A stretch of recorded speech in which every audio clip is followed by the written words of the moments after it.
아멘. 감사합니다. 우리가 주일날 몇 번에 걸쳐서 요나서를 보았죠. 요나서 3장까지 보았습니다.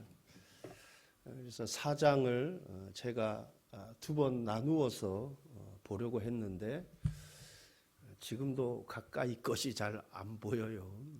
엄청 이제 답답하죠. 제가 지난 금요일 날 갔더니만 두 가지를 얘기해요. 하나는 안구 건조증, 그러니까 수술했으니까 안구가 건조해서 이제 뭐 그렇게 약간 부옇게 이렇게 좀 답답하게 보일 수 있다 그렇게 얘기하고, 또 하나는 렌즈가 맞지 않아서 그럴 수 있다 그래요. 지금 쓴 거는 도수 전혀 없는 거예요.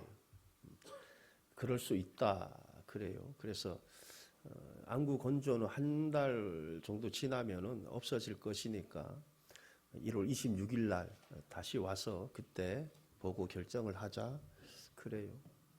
제가 아는 목사님이 그래요.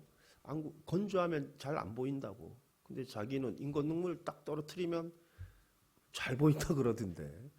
잘 모르겠어요 아직은. 이제 그날 가봐야겠죠. 진짜 안구 건조증이라면 인공눈물 떨어뜨리면 잘 보여야 되는 게 아닌가? 근데 렌즈 문제라 그러면 지금 이게 뿌옇고 이게 뭐라 그래? 침침하게 보이는데 이게 렌즈 간다고 해결된 문제인가? 이렇게 생각해봐도 아닌 것 같고 저렇게 생각해봐도 아닌 것 같은데 어쨌든 한 달 후에 보자고 하니까 제가 1월 26일까지 이제 기다려 봐야죠. 조금은 더 잘 보이는 것 같아. 조금은. 그래서 원래는 두 번에 걸쳐서 사장을 나누어 보려고 했는데 그냥 한 번에 보려고 합니다. 요나서 말씀은 주일학교 공과나 또 주일학교 설교에 자주 등장하는 아주 흥미진지한 이야기가 많이 나오는, 그죠? 뭐 큰 풍랑이 갑자기 일어나고 또 큰 물고기가 요나서를 집어 삼켰다가 내뱉고, 그리고 요나가 너무 더워서 햇빛이 뜨거워서 박넝쿨로 그늘을 만들었는데 벌레가 그걸 먹으니까 막 화내는 장면들 나오지 않습니까? 응? 그래서 이 참 재미있는 이야기가 참 많아요. 그 무엇보다 4장까지 밖에 되지 않으니까 짧아서 어린 아이, 어른 할 것 없이 참 모두가 좋아하는 말씀입니다. 그래서 요나서를 쉽게 생각하는 경우가 있습니다. 그러나 요나서는 사실 어린 아이나 초신자들에게 주어지는 말씀이라기보다는 오히려 신앙생활을 오래 한 10년, 20년 이상 하고 나름대로 하나님에 대한 지식이 많고 하나님에 대한 열심이 많이 있다라고 생각하는, 자부하는 사람들에게 적절한 말씀이라고 보여집니다. 오늘 말씀을 보면서 하나님께서 정말 우리에게 주시고자 하는 메시지가 무엇인지를 살펴보고자 합니다. 이범선의 소설 피해자라는 작품이 있습니다. 그 내용을 보게 되면 일제시대 때 평양에 최 장로라고 하는 분이 계십니다. 이 최 장로는 고아원을 경영하는데 그 아들 요한의 눈으로 보기에 이 최 장로는 온갖 고생을 하며 고아들을 돌보는 성자였습니다. 고아원 애들은 이 최 장로를 아버지라 불렀고 최 장로는 고아와 친아들을 별 구별 없이 똑같이 키웠습니다. 그런데 거기에 양명숙이라는 여자아이가 있었습니다. 이 양명숙은 똑똑할 뿐만 아니라 얼굴도 예쁘고 마음씨도 고와서 최 장로도 각별히 사랑을 했습니다. 그런데 그의 아들 요한이 양명숙을 사랑했고 서로 결혼하기로 약속을 합니다. 요한은 아버지의 축복을 받을 것을 기대하며 아버지께 말씀을 드립니다. 야, 너 정말 사람 보는 눈이 있구나. 그것을 기대하면서 아버지에게 말씀을 드렸는데 아버지의 반응은 정반대였습니다. 나중에 그는 아버지의 본심이 담긴 말을 듣게 됩니다. 왜 하필 고아냐? 애가 아무리 똑똑해도 고아를 며느리로 받아들일 수 없다. 저도 정말 곰곰이 생각해 봤어요. 딱 내려놓고. 근데 저는 별 거리낌 없이 정말 사람만 개쳤다고는 받아들이겠는데 그 생각이 들던데. 그렇지 않나요? 그죠? 아무리 집안이 뭐 그렇다 해도 사람 자체가 영 그렇지 않으면은, 그죠? 그런데 여러분, 똑똑하지, 얼굴도 이쁘지, 마음씨 착하지, 거기다 믿음까지 좋다 그러면 뭘 바랄 게 뭐 있겠어요? 손양원 목사님은 자기 죽인 아들, 자기 아들을 죽인 원수도 양아들로 삼는데, 저는 정말 곰곰이 생각해 봤더니만 사람이 중요하지 그 생각이 들던데. 어쨌든 요한은 충격을 받습니다. 그리고 자기 아버지를 위선자로 규정을 합니다. 그리고 아버지는 한 번도 고아를 사랑한 적이 없다라고 결론을 내립니다. 그 일로 여자아이는 가출을 하고 결국 몸을 파는 술집 마담이 됩니다. 그리고 아들 요한은 아버지가 원하는 사람과 결혼을 하지만 산 송장과 같이 살아갑니다. 그러다가 20년이 지난 후에 양명숙을 만나 그녀의 죽음을 보면서 울부짖습니다. 양명숙을 죽인 사람은 당신들이요. 그녀는 당신들 같은 위선자들의 피해자입니다. 우리는 보통 사람을 겉모양만 보고 판단을 합니다. 그래서 종교적인 행동을 하고 거룩한 모양을 갖추면 그 사람을 거룩한 사람이라고, 경건한 사람이라고 판단을 합니다. 즉 교회에 늘 출석하고 예배에 빠지지 않고, 그러면 그 사람은 신앙이 견실한 사람이라고 생각을 합니다. 물론 여러분, 그런 분들이 참으로 진실되고 경건할 분일 가능성이 훨씬 높은 거죠. 그죠? 여러분, 주일 예배도 툭 하면 안 나와. 뭐 말씀도 가까이 하지 않아. 그런 분이 정말 진실되게 경건한 거룩한 하나님의 사람일 가능성은 굉장히 희박한 것이죠. 그죠? 물론 뭐예요? 가장 기본적인 예배에 충실하고 말씀을 가까이 하고, 여러분 그런 분들 가운데 참으로 진실되게 믿음의 삶을 사는 경건한 사람들일 가능성이 높은 거죠. 그러나 100% 그렇지는 않죠. 그러니까 무엇입니까? 겉모양과 속사람은 다를 수 있다라는 것입니다. 보이는 것과 다를 수 있다라는 것입니다. 소설 속의 제 장로처럼 신앙생활 10년, 20년, 30년을 넘게 해도 그 사람이 생각하고 추구하는 것들이 얼마든지 진실되지 않고 세속적이고 경건하지 않을 수 있다라는 것입니다. 교회에서 여러 직분을 맡고 부러워할 만한 여러 사역을 해도 속사람은 10년 전이나 20년 전이나 별 변화가 없이 이전과 같이 동일하게 세속적이고 자기 중심적일 수 있다라는 것입니다. 혹시 나에게 이런 모습이 있지 않는지 하나님 앞에서 살펴보시기 바랍니다. 그래서 거짓되고 위선적인 모습, 머리로는 알지만 실제 삶에서 동떨어진 모습이 있다면 빨리 회개하고 돌이키는 은혜가 있기를 바랍니다. 하나님께서 오늘 이런 회개의 심정을 우리에게 줄 수 있기를 바랍니다. 여러분, 겉과 속이 다르지 않으려면 기본적으로 어떤 은혜가 있어야 돼요? 여러분, 성령의 새롭게 하시는 은혜가 있어야 합니다. 여러분, 제가 누차 말씀드리지 않습니까? 우리는 태생이 선하지 못하다고. 죄 가운데 태어났지 않습니까? 그죠? 그래서 우리가 속사람과 겉사람이 다르지 않으려면, 겉사람과 속사람이 다르지 않으면 첫 번째 어떤 역사가 일어나야 돼요? 속사람이 새로워지는, 성령의 새롭게 하시는 은혜가 우리 가운데 임해야 됩니다.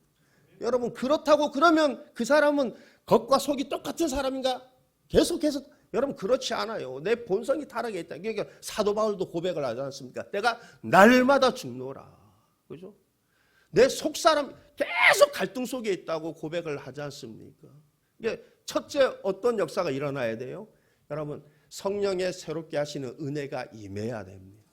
하나님의 은혜가 임해. 근데 거기서 끝이 아니에요. 우리는 천국 가는 그날까지 계속해서 내 자신이 싸워야 되는 겁니다.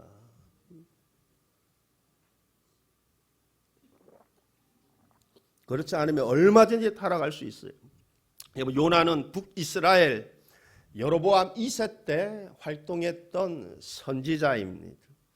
열왕기하 14장 25절 말씀을 보게 되면 여로보암이 이스라엘의 그 지경을 넓힐 것인데 아라바 해변까지, 아라바 바다까지 회복할 것이라는 것을 요나 선지자가 예언을 합니다. 그리고 실제로 어떻게 해요?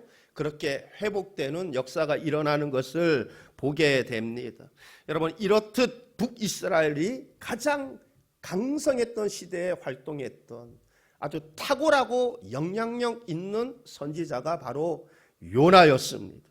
그런데 우리는 요나서를 읽으면서 요나 선지자를 판단하기에 아니 얼마나 기본이 안 됐으면 하나님이 명령하셨는데 니느웨로 가서 너는 외치라고 명령했는데 어떻게 그 명령에 불순종할 수 있느냐라며 요나 선지자를 굉장히 형편없는 선지자로 판단하기 쉬운데 여러분 그렇지 않다라는 것입니다.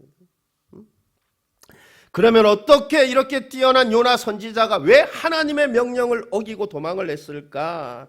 여러분 1장 1절 2절 말씀을 우리가 보았죠. 하나님의 말씀이, 여호와의 말씀이 요나에게 임했습니다. 너는 일어나 저 큰 성읍 니느웨로 가서 그것을 향하여 외치라. 그 악독이 내 앞에 상달되었습니다.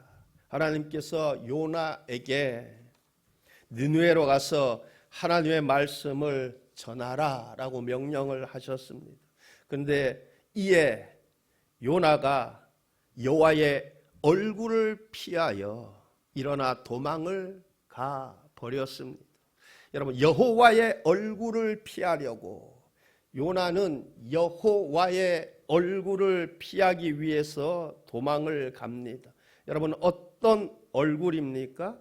니느웨의 악독이 내 앞에 상달되었다라고 하는 그 얼굴입니다. 여러분, 내 앞에 니느웨의 악독이 내 앞에 상달되었다라고 할 때 이 내 앞에라는 이 단어가 히브리어 성경을 보면 여호와의 얼굴과 같은 단어입니다. 즉 하나님은 니느웨의 악독으로 인해서 가슴 아파하고 구원받기를 간절히 원하는 얼굴입니다. 그런데 요나는 그러한 그 얼굴을 피하기 위해서 도망을 가고 있습니다.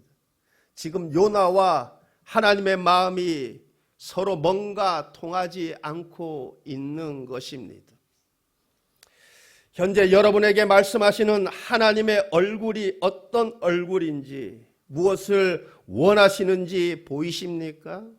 여러분, 사람은 얼굴빛을 보면 뭘 원하는지 알 수 있지 않습니까? 얼굴에서 두려움도 나타나잖아요. 얼굴에서 참 기쁜지, 아니면 얼굴에 보면 삐져 있는지, 얼굴을 보면 기분 좋아하는지, 화가 나 있는지, 또한 간절함이 있는지 등등이 나타나지 않습니까? 현재 하나님께서 여러분에게 무엇을 원하십니까? 무엇인가를 원하시는 그 하나님의 얼굴을 외면하지 마시기를 바랍니다. 그것이 용서이든지, 그것이 외치라이시든지, 그것이 나누라이든지, 그것이 화평하라, 관용하라이든지 그 하나님의 얼굴을 피하지 않기를 바랍니다. 여러분, 요나서 1장을 보게 되면 요나가 여호와의 얼굴을 피하여 도망가면서도 얼마나 떳떳한지 모릅니다. 여러분, 배 선원들이 너는 누구냐라고 묻자 1장 9절에 보면 나는 히브리 사람이요 바다와 육지를 지으신 하나님, 하늘의 하나님 여호와를 경외하는 자로다. 여호와를 경외하는 자로다. 하나님의 명령을 어기고 도망가는 선지자라고 보기 어려워 보입니다. 너무 당당해 보입니다.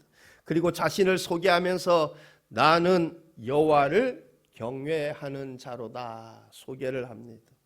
그런데 그가 정말 여호와를 경외하는 자입니까? 여러분, 폭풍을 만났을 때 이 이방 선원들이 자기들이 아는 신들을 불러가면서 그죠?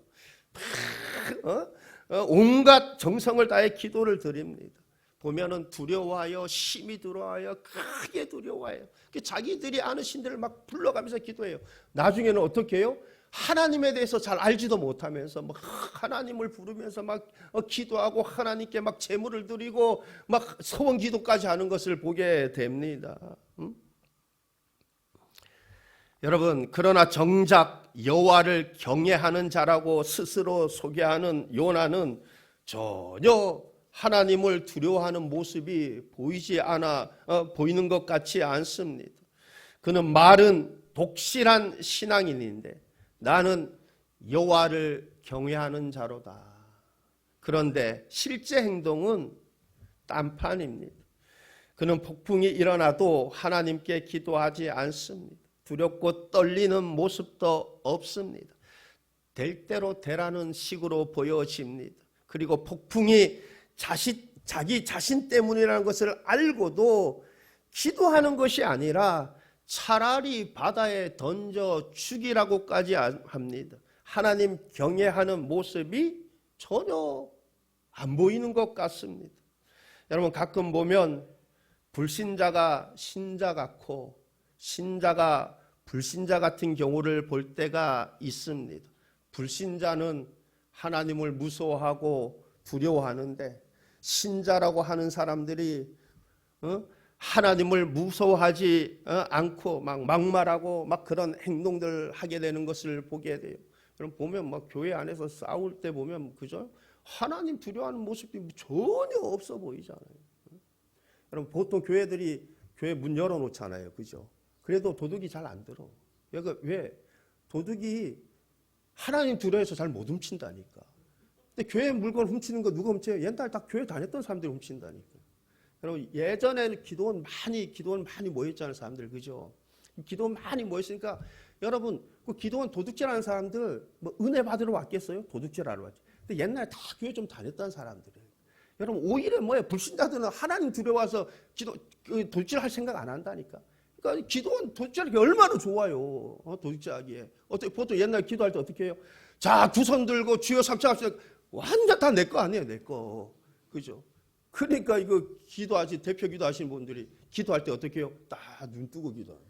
그래서 제가 한번 말씀드렸잖아요. 저 부교육자 할 때 그 담임 목사님이 기도를 하시는데 아니 눈 뜨고 기도하는 거예요. 눈 뜨고. 저는 처음에 그 약간 충격이었거든요. 우리 왜 어렸을 때부터 눈을 감아야지 좀 기도하는 게 더 경건한 모습 아니에요. 근데 제가 어디에 뒤에서 이제 컴퓨터로 그거 잠깐 내가 보고 있었거든. 그 보던 자매가 뭐 일이 있어서 내가 대신 보고 있는데 그 모니터 상으로 딱 보는데 두 눈을 벌떡 뜨고 이게 습관이 되신 거예요. 습관이. 그죠? 왜 그러면 기도원에서 기도할 때 어떻게 해요? 눈 뜨고 기도하는 게 이게 습관이 된 거지. 누가 훔쳐가나 안 훔쳐가나 보려고. 습관이 무서워요. 제가 평소에 이제 안경 안 쓰잖아요. 그럼 이제 눈에 이제 수술 해놓으니까. 근데도 나도 모르게 있잖아요. 이래요. 그러다가 내가 안경 안 썼지. 야, 이 습관이 무섭대 이게. 아무것도 없는데 나도 모르게 안경을 약간 위로 올리려고 이렇게 올려가지고 뭐 걸리는 게 뭐 있어? 아무것도 없지. 예? 여러분, 때로는 보면은 정말 불신자들이 하나님 두려워하고 오히려 신자들이 전혀 하나님 두려워하지 않는 모습, 그런 모습들을 보게 될 때가 있습니다. 여러분, 요나는 내가 아노라 라는 단어를 참 많이 씁니다. 1장 12절 말씀도 보면 그가 대답하되 나를 들어 바다에 던지라. 그리하면 바다가 너희를 위하여 잔잔하리라. 너희가 이 큰 폭풍을 만난 것이 나 때문인 줄 아노라. 나 때문인 줄 아노라. 잘도 안 해. 그죠? 응? 그리고 4장 2절에도 보면 내가 안다라는 표현이 또 나와요. 내가 안다. 4장 2절 보면 여호와께 기도하여 이르되 여호와여 내가 고국에 있을 때 이러하겠다고 말씀하지 아니하였나이까. 그러므로 내가 빨리 다시스로 도망하여 싸우니 주께서 은혜로우시며 자비로우시며 노하기를 더디하시며 인애가 크시사 뜻을 돌이켜 재앙을 내리지 아니하시는 하나님이신 줄 내가 알았음이니이다. 내가 알았음이니이다. 요나는 아는 것이 많았습니다. 요나는 하나님에 대한 지식이 많았습니다. 그러나 그는 아는 만큼 행동하지 않았습니다.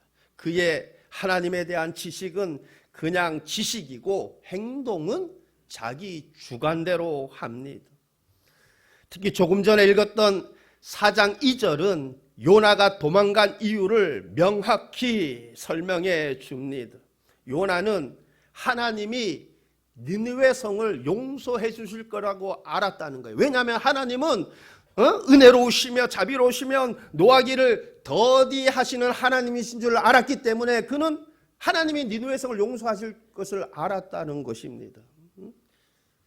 그런데 요나 생각은 이 악한 니느웨 성 멸망당해야 한다고 생각을 했습니다. 그래서 그는 하나님께서 니느웨 가서 외치라 그러는데 외치지 않고 도망을 간 거죠. 여러분, 근데 요나서 그 1장 2절에 보면 외치라, 그 3절에 보면 도망하는 그 장면이 바로 이렇게 도망하는 장면처럼 나오는데 사실 4장 2절 말씀에 비춰보면 뭐예요? 하나님과 요나 사이에 실강의를 했다는 것을 우리가 짐작할 수 있는 거죠. 하나님 외치라, 그럼 도망갔다 그러는데 여러분 4장 2절을 가서 딱 봤을 때는 뭐예요? 외치라, 근데 바로 도망간 게 아니라 실갱이가 있었음을 알 수 있어요. 요나는 하나님께서 니느웨 성을 용서할 것이 뻔하고 요나는 그런 하나님 도저히 받아들일 수 없다라는 것입니다. 그래서 도망을 간 것입니다. 여러분, 그는 나름대로 기준이 있었습니다. 하나님은 이러해야 한다. 하나님은 하나님이라면 이런 하나님이어야 한다라는 나름대로의 자기 기준이 있었습니다. 그래서 하나님이시라면 악한 니느웨 성 다 쓸어버려야 한다라는 기준이 있었던 것입니다. 요나는 하나님에 대한 지식도 많고 열정도 많고 탁월한 선지자였지만 자기 나름대로의 자기 기준이 있었습니다. 그래서 하나님 말씀이라고 해도 자기 기준에 비춰봐서 아니면 아닌 거예요. 그래서 뭐예요? 그는 온전히 순종하지 못했던 것이죠. 여러분, 그런 생각은 물고기 뱃속에서 나온 뒤에도 별로 달라지지 않았습니다.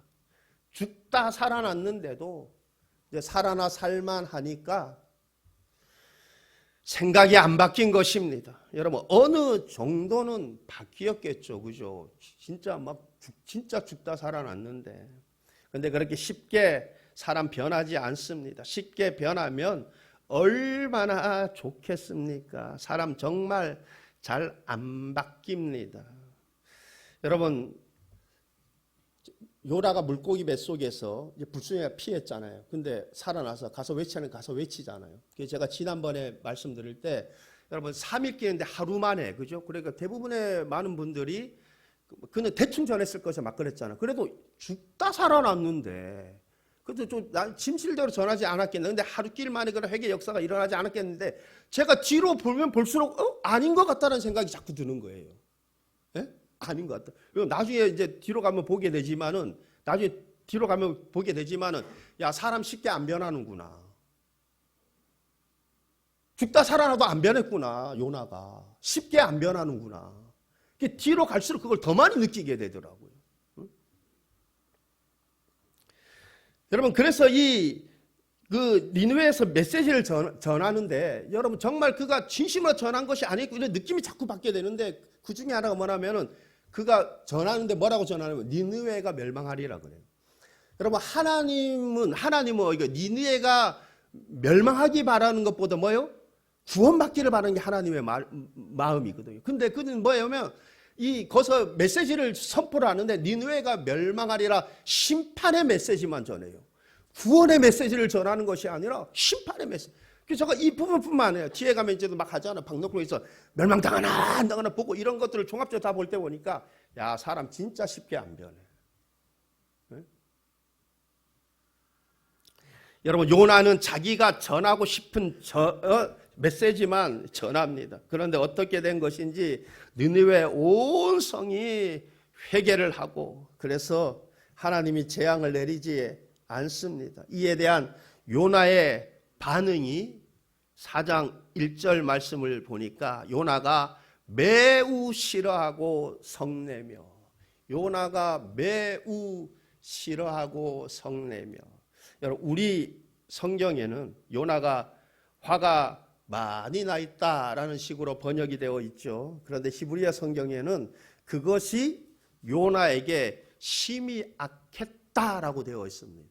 그것이 그러니까 하나님이 니느웨를 심판하지 않고 그들을 용서했다는 그것에 대해서 그것이 요나에게 심히 악했다.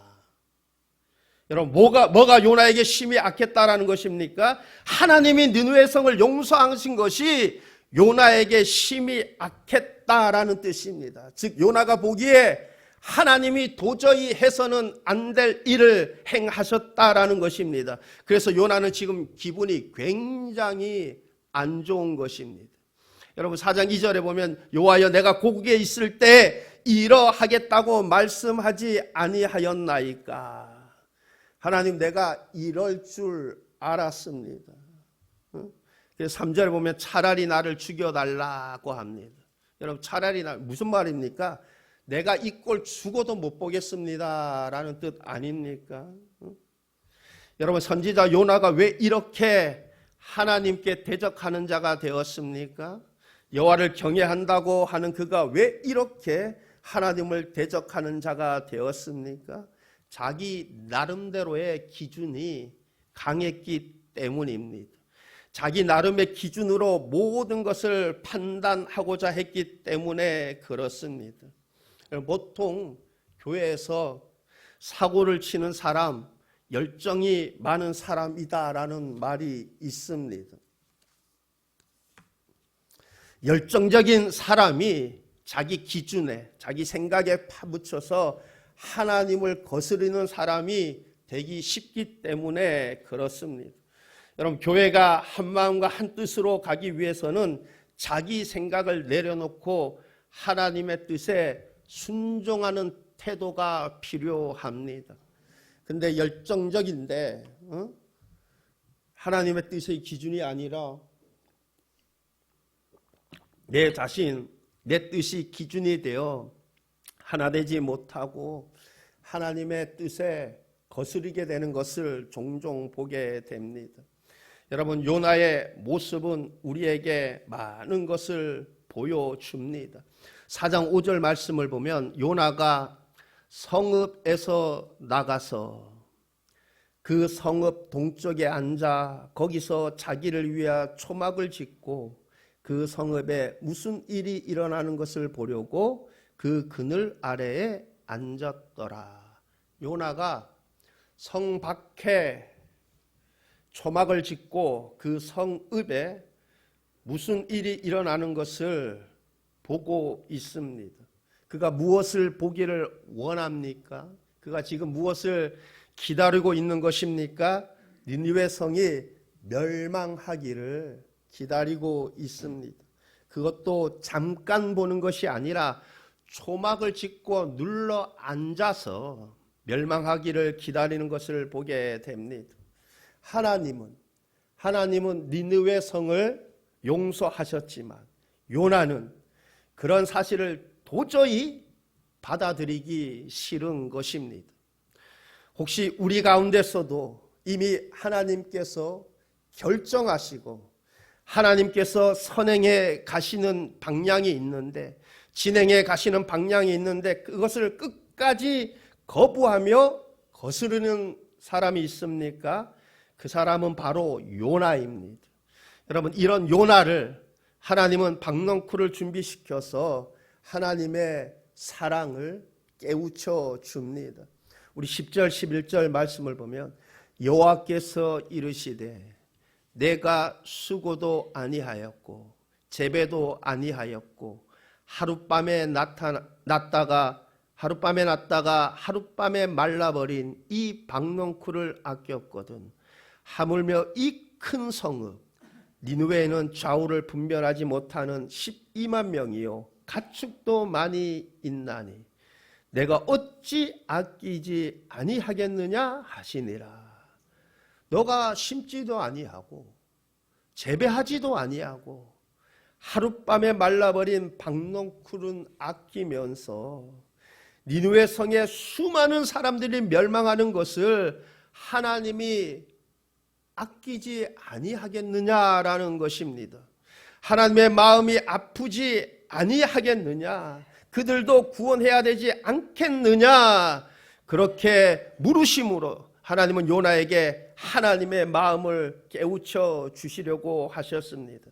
여러분, 이에 대한 요나의 대답 뭡니까? 요나가 뭐라고 대답합니까? 12절입니다. 12절. 12절 없어요. 보려고 해도. 그죠? 여러분, 왜 없습니까? 아마 요나가 거기에 대해 아무 대답도 못하는 요나의 모습. 그죠? 자기는 뜨거워서 더워서 박넝쿨 딱 만들었는데. 그죠? 벌레가 다 막 성질 맡고, 너가 재배도 하지도 않고 심지도 않고, 근데 그거 아까우니까. 근데 여기는 좌우를 분별하지 못한 심함이 가치도 힘이 많이. 여러분, 이거 내가 아끼지 아니하겠네. 뭐예요?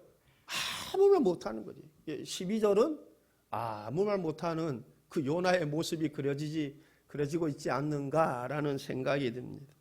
여러분, 갈라디아서 2장 20절 말씀입니다. 내가 그리스도와 함께 십자가에 못 박혔나니 그런즉 이제는 내가 사는 것이 아니요 오직 내 안에 그리스도께서 사시는 것이라. 이제 내가 육체 가운데 사는 것은 나를 사랑하사 나를 위하여 자기 자신을 버리신 하나님의 아들을 믿는 믿음 안에서 사는 것이라.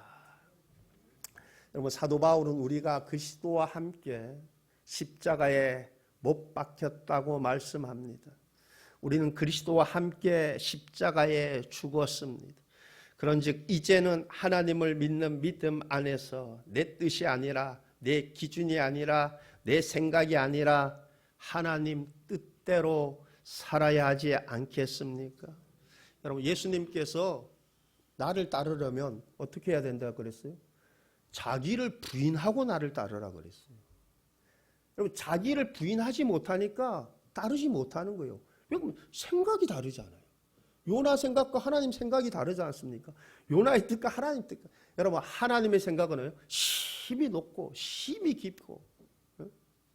그러니까 우리가 예수님을 따르기 위해서는 첫 번째 조건이 뭐냐면 자기를 부인해야 되는 거예요. 내 기준, 내 생각, 이거 다 부인해야 돼요. 그래야만 우리가 예수님을 온전히 따를 수 있는 거예요. 여러분, 요나가 탁월한 선지자였습니까? 그 당시에 아주 영향력 있는 선지자. 왜냐하면 요나가 예언한 대로 그대로 되었잖아요. 그러니까 그 당시에 요나는 아주 영향력 있는 선지자였습니다. 아주 탁월한 선지자였어요. 그런데 그럼에도 불구하고 그가 하나님 앞에 온전히 순전하지 못했던 것은 자기를 부인하지 못했기 때문에 그래요. 여러분, 이름이 예하라고 짓는 경우들이 있죠. 그죠? 예하. 자식들. 그 뭐냐면 하나님. 하나님 말씀하시면 가고, 하나님 멈추려 하면 멈추고. 여러분, 우리가 하나님 뜻대로 내가 예수님을 내가 온전히 따르는 자, 하나님을 온전히 따르는 자가 되기 위해서는 뭐예요? 자기를 부인해야 되는 거예요. 그러니까 여러분, 성경 말씀 딱 읽을 때 내 생각하고 다르면 뭐예요? 내 생각이 기준이 되면 안 되고, 야, 이렇게 살아서 되나? 이 지금 세상이 어떤 세상인데 그렇게 멍청하게 살아서 되느냐? 여러분, 아니에요. 하나님 말씀이 진리인 줄 믿습니다. 내 생각을 내려놓고 하나님 말씀하신 대로 따라야 돼요. 자기를 부인하고 나를 따르라 그래서 자기를 부인하고 나를 따르라. 여러분, 우리가 하나님의 뜻을 온전히 이루어 드리기 위해서는 무엇보다도 자기를 부인하는 은혜가 있어야 할 줄 믿습니다. 자기를. 여러분, 이것을 위해서는 우리가 은혜 받아야 돼요. 여러분, 내가 알아도 잘 안 된다니까. 여러분, 지식으로 아는 건 아무 소용이 없어. 그렇게 사는 것이 중요한 것이지. 여러분, 첫째는 알아야죠. 그죠? 그래서 내년도 주제, 여호와를 힘써 알자. 일단 알아야 될 거 아니에요. 근데 아는데 그치만 아무 소용이 없어. 뭐예요? 그렇게 사는 게 중요한 거지. 여러분, 우리 20개 모든 성도님들은 자기를 부인하고 주님을 따르는 성도 될 수 있기를 바랍니다. 저와 여러분 모두가 내 뜻, 내 욕심이 아니라 하나님의 뜻을 이루어드리는, 하나님을 온전히 따르며 순종하는, 그래, 은혜의 삶들 다 되시기를 우리 주님의 이름으로 축원합니다. 기도하시겠습니다. 좋으신 하나님 아버지, 우리는 내 생각, 자기 기준, 자기 판단이 너무 강합니다.